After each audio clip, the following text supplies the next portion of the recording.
Pemirsa, meski sistem zonasi dalam penerimaan peserta didik baru atau PPDB terus dikeluhkan dan menjadi polemik di berbagai daerah, Menteri Pendidikan dan Kebudayaan Muhadjir Effendi masih bersikukuh menjalankan kebijakan ini. Apa tujuan yang ingin diraih oleh pemerintah atas sistem ini dan apakah kebijakan ini sejalan dengan kenyataan di lapangan?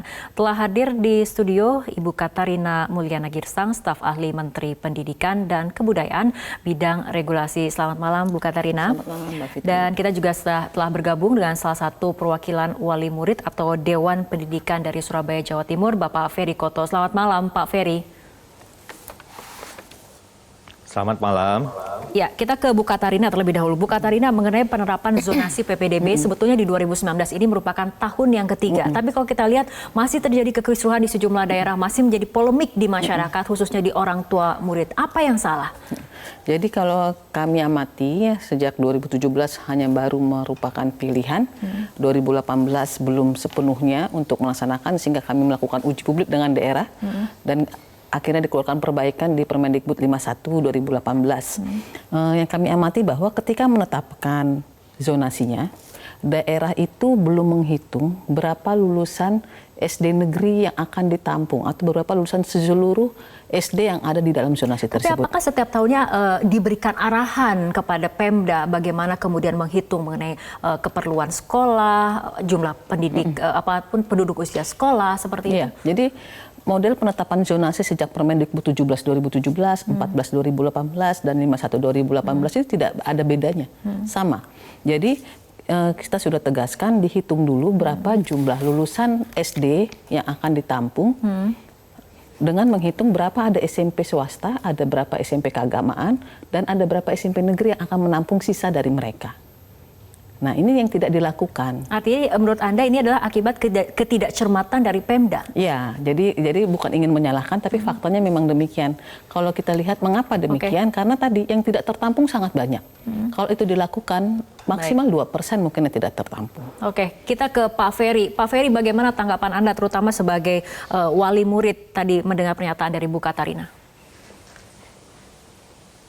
Jadi kalau saya mendengar ulasan awal dari Bu Katarina tadi yang mengatakan bahwa stepping yang harus diperhatikan daerah adalah berapa jumlah sekolah swasta, kemudian berapa jumlah sekolah keagamaan, baru sisanya ke negeri. Ini logika cara berpikir yang terbalik saya pikir ya. Yang berkembang di masyarakat itu justru orang tua ingin anaknya terlebih dahulu masuk ke negeri. Swasta itu adalah pilihan kedua.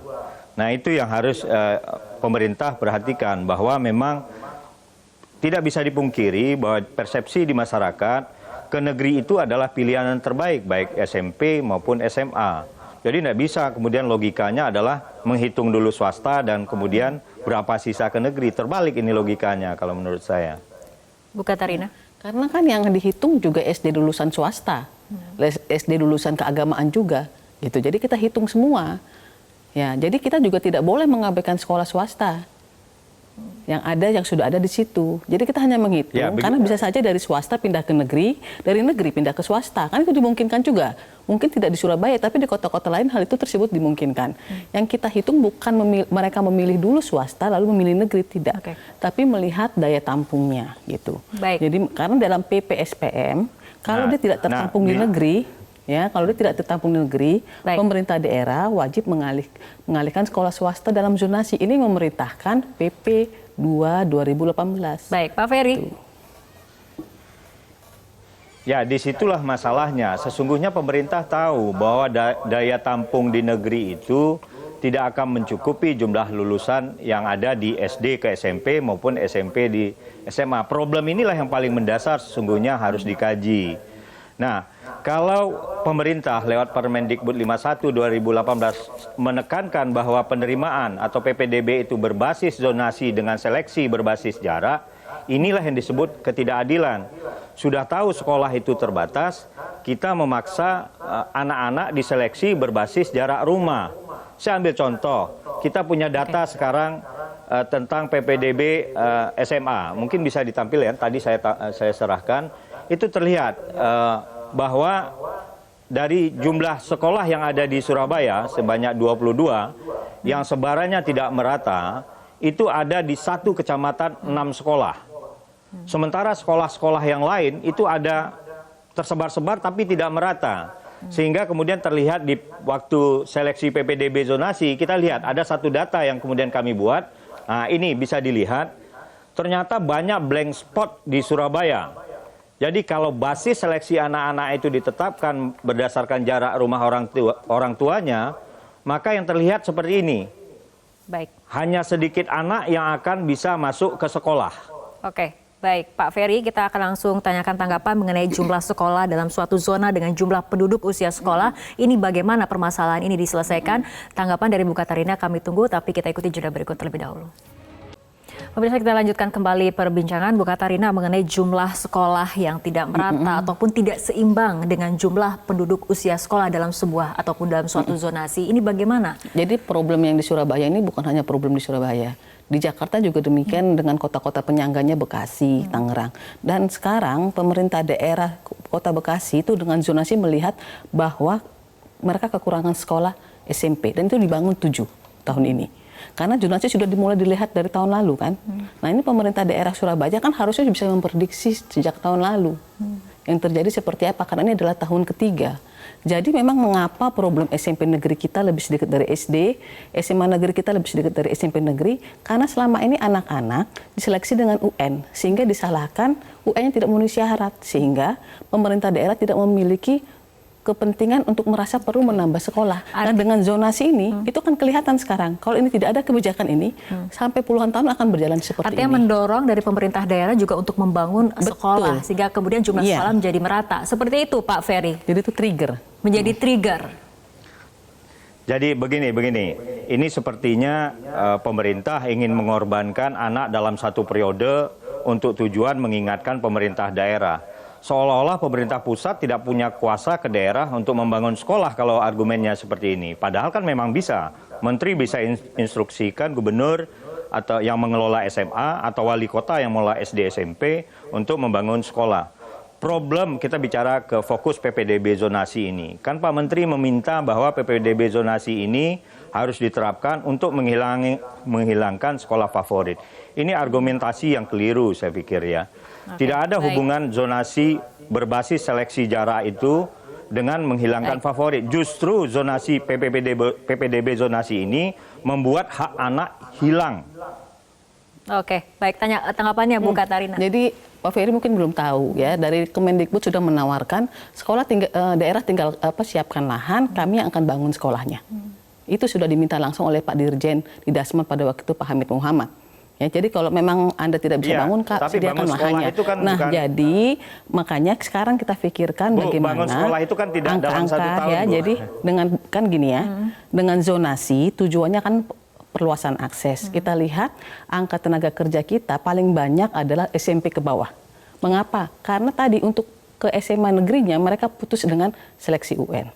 Jadi indeks pembangunan manusia kita itu di bagian untuk lama sekolahnya itu sangat rendah. Oke, baik. Nah, Bu Katarina, salah satu tujuan pemerintah membuat PPDB sistem zonasi adalah mengenai pemerataan pendidikan. Mungkin tapi ada juga banyak pertanyaan kenapa kemudian tidak dengan mempersiapkan terlebih dahulu misalnya infrastruktur sekolah, sarana prasarana ataupun mungkin menyediakan guru yang standarnya sama di seluruh daerah seperti itu. Nah, karena kalau tanpa melakukan penetapan per zonasi tidak akan kelihatan. Dalam kelurahan kecamatan ini kami perlu sekolah berapa? Nah, itu tidak akan pernah kelihatan seperti yang terjadi selama ini. Nah, jadi dengan penetapan zonasi akan terlihat, oh dalam zonasi ini kami kurang SMP negeri berapa, kurang SMA negeri berapa, itu yang dibangun. Nah, zonasi yang kedua berapa, zonasi ketiga ternyata kami kebanyakan sekolah negeri, kita harus gabungkan. Jadi sebagai alat ukur pemerintah daerah untuk memperluas akses, karena tidak mungkin ada pemerataan kalau aksesnya nggak diperluas. Oke, baik. Kita kembali ke Pak Ferry. Ini mungkin terakhir, apa sebetulnya harapan dari orang tua murid, terutama kemudian ketika PPDB sistem zonasi ini masih akan terus diterapkan untuk beberapa waktu ke depan? Jadi begini, membangun sekolah itu bukan dalam waktu 1 bulan, 2 bulan, tahunan membangun sekolah itu. Jadi kalau memang zonasi ingin diterapkan, sesungguhnya pemerintah pusat punya namanya peta mutu. Dia bisa melihat di mana-mana aja SMA di suatu daerah itu ya. Misalnya di Surabaya akan kelihatan bahwa di Surabaya SMA hanya 22. Dan banyak kecamatan yang tidak memiliki SMA negeri. Pemerintah pusat pasti tahu, bukan tidak tahu itu. Nah, menurut saya, kalau zonasi berbasis jarak ini tetap diterapkan, maka sesungguhnya pemerintah telah memutus hak anak untuk melanjutkan ke pendidikan lanjutannya. Itu nyata, karena kalau kita lihat dari PPDB yang lalu, terlihat ya, hanya 400 meter, kemudian itu kuota sudah penuh dengan zonasi. Bagaimana anak yang jarak 1,2 dan selebihnya? Begitu.